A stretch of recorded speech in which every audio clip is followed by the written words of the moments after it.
ইসমাইল রে, আমি তো তোর একটু পরে জবাই দিব বাবা, তুই তো আল্লাহর কাছে চলে যাবি।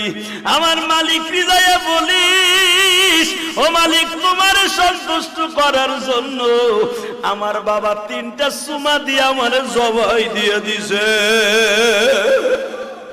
কত আদর করে বাবাই সুমা দেয়।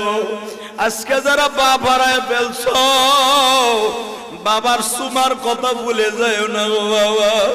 বাবার এক একটা সুমা কিন্তু, বাবার এক একটা কিস কিন্তু জান্নাতের নেয়ামত।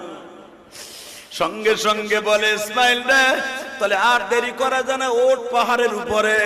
বাজান ইব্রাহিম আলাইহিস সালাম লম্বা ছিল আপনার আমার হাতের 14.5 হাত। আল্লাহু আকবার বলেন।